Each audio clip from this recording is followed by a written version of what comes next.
Hey everyone, this is Muskan. Welcome to my YouTube channel. उम्मीद करती हूँ आप सभी अच्छे होंगे। तो हमारे चैनल के माध्यम से दोस्तों फ्री में RS अग्रवाल की मैथ का बुक का पूरा सोल्यूशन कराया जा रहा है। तो हमारा आज क्वेश्चन नंबर है आपका क्या है 81 से लेकर 90 क्वेश्चन हम क्या है आज की वीडियो में करेंगे। तो प्रश्नावली 1A चल रही थी, इसके पहले मैंने आपको 80 सवाल टोटल करवा दिए हैं। संख्या पद्धति यानी कि नंबर सिस्टम चैप्टर चल रहा था और आपके क्या है यदि वो सारी क्लासेस आप क्या है 7 से 8 क्लासेस मैंने बना दी हैं। आपकी छोटी छोटी वीडियो बनाते हैं ताकि आपका भी समय नष्ट ना हो और आप क्या है जल्दी से क्वेश्चन देख सकें। तो यदि आपने वो वीडियो नहीं देखी तो आप इसी डिस्क्रिप्शन यानी कि इसी वीडियो को डिस्क्रिप्शन में मैंने लिंक दे दी है पूरी मैथ की प्लेलिस्ट की, तो आप वहाँ से देख सकते हैं। तो चलिए आज क्वेश्चन नंबर 81 है और 81 नंबर में हमारे पास RS अग्रवाल की मैथ बुक है। क्वेश्चन नंबर 81 में बोला है 110 तथा 120 के बीच कितनी अभाज्य संख्या है, यानी कि 110 और 120 के बीच कितनी अभाज्य संख्या है, कितनी अभाज्य संख्याएं हैं ये पूछा है। तो मात्र एक संख्या है अभाज्य 113।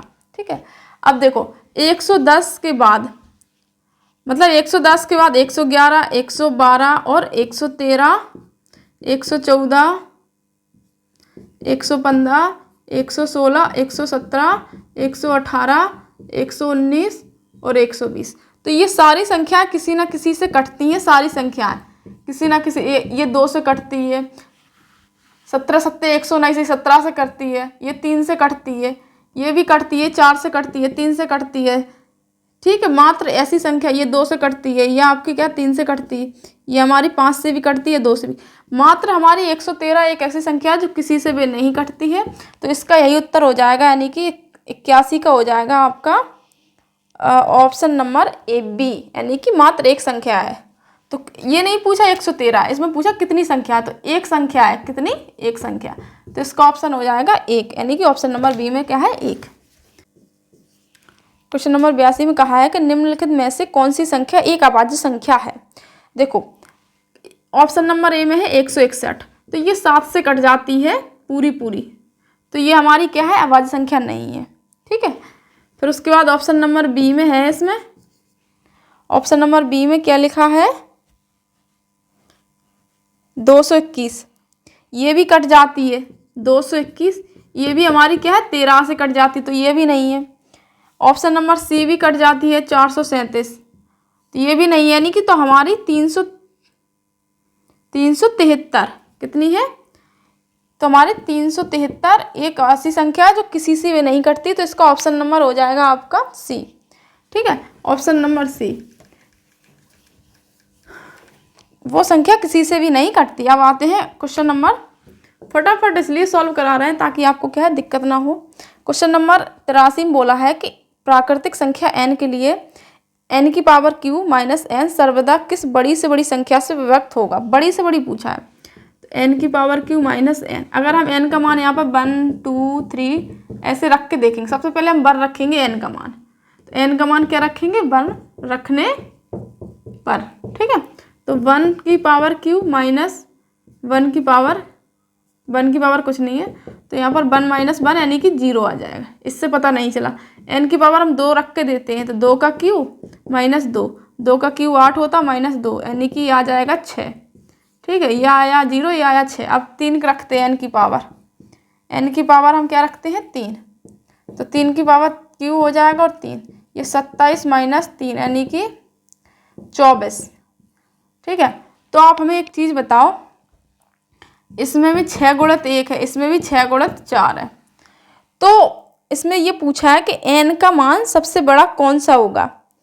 तो यहाँ पर देख सकते हैं कि इन दोनों में इसमें भी 6 आ रहा है तो इसमें भी 6 आ रहा है, तो ये 6 कॉमन पार्ट आ रहा है। ठीक है, अगर 36 होता है नेक्स्ट में तो इसमें भी 6 आता है, यानी कि जो 6 कॉमन आ रहा है तो वही इसका आंसर हो जाएगा। तो इसका आंसर क्या हो जाएगा ऑप्शन नंबर B, यानी कि 6 हो जाएगा इसका आंसर। कितना है कि यदि n एक धनात्मक पूर्णांक है तो 3 की पावर 4n माइनस 4 की पावर 3n सदैव किससे विभक्त होगी।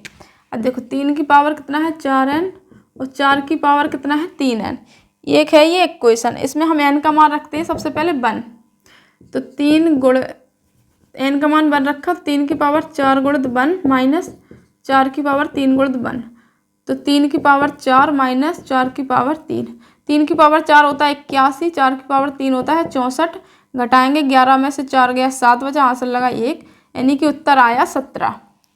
इसमें हाँ ऑप्शन नंबर बी में मैच हो रहा है, ऑप्शन नंबर बी में 17। ठीक है, अब चलते हैं क्वेश्चन नंबर 85 की तरफ। क्वेश्चन नंबर 85 में क्या कह रहा है कि 127 की पावर 127 प्लस 97 की पावर 127, और दूसरा क्वेश्चन है 127 की पावर 97 प्लस 97 की पावर 97 का उभयनिष्ठ। यानी कि वो ये पूछ रहा है 127 की पावर 127 है, ठीक है, प्लस 97 की पावर भी 127 है, ठीक है। और यही चीज़ हमारा क्या है, एक इक्वेशन और है उसमें भी एज इट इज ऐसे ही 197 यानी कि 127 की पावर 97 प्लस 97 की पावर 97, ये इक्वेशन है। अब आप एक चीज़ देख सकते हैं, इन दोनों में हमारा क्या है 127 127, और इन दोनों में क्या है हमारा 97 97। तो हमारा जो उभयनिष्ठ पार्ट है हमारा वो क्या है 127 प्लस का 97, इन दोनों को क्या कर देंगे हम जोड़ देंगे, यानी कि योग कर देंगे। 7 7 14 की 4 आंसर 1, 9 2 11 1 12 की 2 आंसर 1, तो ये 224 इसका उत्तर हो जाए। इसमें ये पूछा है उभयनिष्ठ, यानी कि दोनों में कॉमन क्या पार्ट है, तो 127 97 127 97 दोनों में है तो कॉमन है, एक क्या का 127 प्लस 97 को हम ऐड कर देंगे, तो ये हो जाएगा हमारा आंसर, इसका हो जाएगा 224, ऑप्शन नंबर डी 85 का। क्वेश्चन नंबर 86 की तरफ चलते हैं। क्वेश्चन नंबर 86 में बोला है कि यदि n एक प्राकृतिक संख्या हो तो 10 की पावर n-1 के अंकों का योग 4707 हो तो n का मान बताइए। 10 की पावर n-1, तो n का मान यहाँ पर हम 1 2 3 डॉट डॉट डॉट रखेंगे। सबसे पहले हम n का मान रखेंगे 1, 10 की पावर 1-1 हो जाएगा, तो 10 की पावर 1-1 यानी कि हो जाएगा 9, क्या हो जाएगा 9, ठीक है। इसमें ये पूछा है कि 10 की पावर n-1 के अंकों का योग 4707 है, ओ इसका मान कितना है, 9 का मान कितना है 4707। हम इसमें x मान लेंगे तो ये हमारा 9x हो जाएगा, ठीक है। तो 9x का मान कितना है 4707, x का मान कितना हो जाएगा 4707 में से हम क्या करेंगे 9 नीचे आ जाएगा, जब गुणा में होता है तो हर में आ जाता है, ठीक है। और जब हम इसको 9 से काटेंगे तो ये 5 2 और 3 यानी कि 523 बार यहाँ पर आपका जाएगा, ठीक है। तो इसका 523 हो जाएगा इसका उत्तर, यानी कि ऑप्शन नंबर यहाँ पर बी आप देख सकते हैं। अब चलते हैं क्वेश्चन नंबर 87। क्वेश्चन नंबर 87 में क्या कह रहा है, क्वेश्चन नंबर 87 में बोला है संख्याओं 1 2 3 4 डॉट डॉट डॉट 98 99 100 को परस्पर गुणा किया जाता है तो गुणनफल के दाईं ओर अंत में शून्यों की संख्या होगी। देखो हम इसका आंसर आपको बता देते हैं सीधा सीधा, इसका आंसर होगा आपका 21। कैसे, सीधा सुनो, 1 से लेकर 100 का गुणा पूछा है अपने आप में। जब भी 1 से लेकर 100 तक का कोई भी गुणा पूछे उसमें आपका क्या है दाईं ओर शून्यों की संख्या पूछे या किसी अंक की संख्या पूछे तो हमेशा आपकी 1 से 100 तक के बीच में हमेशा 21 बार ही आता है, तो 21 ही होगा इसका उत्तर, ठीक है। ऑप्शन नंबर सी हो जाएगा इसका आंसर, कितना, ऑप्शन नंबर यहाँ पर आपका सी हो जाएगा, ठीक है। अब चलते हैं क्वेश्चन नंबर 88 की तरफ। क्वेश्चन नंबर 88 में कहा है कि भाग की क्रिया में भागफल कितना है, भागफल है 403, भाजक है 100 तथा शेषफल 58, तो भाज्य कितना है। देखो भाज्य बराबर एक सूत्र होता है, भाज्य बराबर भाजक इंटू भागफल प्लस शेषफल, ये सूत्र होता है, ठीक है। भाज्य बराबर भाजक इंटू भागफल प्लस शेषफल। अब इसमें सारी वैल्यू दी हैं, आप देख सकते हैं। भागफल कितना है आपका 403 इंटू भाजक कितना है 100, शेषफल कितना है 58, कितना है, बस सभी को हम कर देंगे गुणा तो हमारा क्या है भाज्य निकल आएगा। भाज्य बराबर ये 403 और पीछे से 2 जीरो लग जाएंगे प्लस 58, तो ये हो जाएगा 403 58, यही उत्तर हो जाएगा। बस सीधे सूत्र में और मान दिए रखे थे, मान लिख देंगे। 403 58 कहाँ है आपका? Option number D, option number D है। अब चलिए क्वेश्चन नंबर 89 की तरफ चलते हैं। क्वेश्चन नंबर 89 में क्या कह रहा है? क्वेश्चन नंबर 89 में बोला 48 को किस संख्या से गुणा करने पर प्राप्त गुणनफल 173 तथा 240 के गुणनफल के बराबर हो। ठीक है, 48 को किस संख्या से गुणा करने पर, तो हमने कह दिया है कि माना 48 को x संख्या से गुणा करने पर, माना x संख्या से गुणा करने पर। ठीक है, तो हमारा क्या हो जाएगा?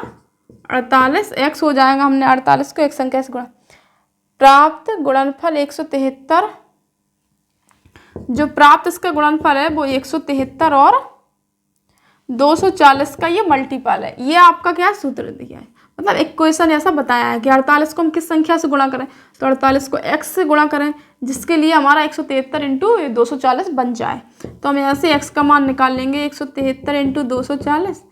यहाँ से हम 48 हटाएंगे तो नीचे आएगा। ठीक है, 48 को हम क्या लिख सकते हैं? 6 8 48 लिख सकते हैं। तो 6 से काटेंगे, ये 2 24, 6 चौको 24, कितनी बार गया? 40 बार। 8 से काटेंगे, 8 5 40, कितनी बार गया? 5 बार। 173 इंटू 5 बराबर यहाँ पर x, 5 15 की 5 हासिल 1, 17 अपना 85, 85 और 1 86, यानी कि 800 यहाँ पर 65 हो जाएगा आंसर। ऑप्शन नंबर इसका क्या हो जाएगा? सी राइट आंसर। क्वेश्चन नंबर चलते हैं 90 की तरफ। ठीक है, आज का वीडियो को लास्ट सवाल है क्वेश्चन नंबर 90। क्वेश्चन नंबर 90 में बोला है कि 34 28 में से कौन सी न्यूनतम संख्या घटाने पर प्राप्त संख्या 13 से पूर्णतः विभक्त हो जाए। 34 28 में से हम क्या घटा दें कि वो हमारा क्या है? 13 से विभक्त हो जाए। सबसे पहले हम क्या करेंगे? 13 से ही हम इसमें भाग दे के देख लेंगे। 13 दूनी 26, 13 3 39, यानी कि 13 दूनी 26 हो जाएगा। 14 में से 6 गए, 8 बचे, यहाँ से 1 0 2, 13 5 65, 78 तिछंग 78। तो ये 12 में से 8 गया, 4 बचे, यहाँ से 1 0 8, 13 दूनी 13 3 39, 13 3 39। तो ये 18 में से 9 गया, 9 बचा, यहाँ से 1 0। तो शेष कितना बचा?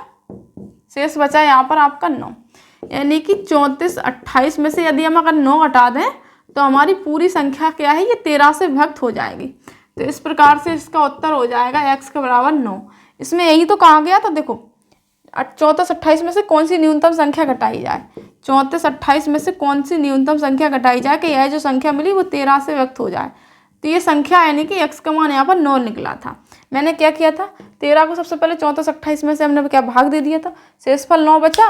यदि हम 9 घटा देंगे इस 34 28 में से तो हमारी पूरी संख्या मिल जाएगी। पूरी संख्या हमारी किससे विभक्त हो जाएगी? 13 से विभक्त हो जाएगी। तो इसका राइट आंसर हो जाएगा आपका ऑप्शन नंबर ई। इसमें क्या है? इनमें से कोई नहीं।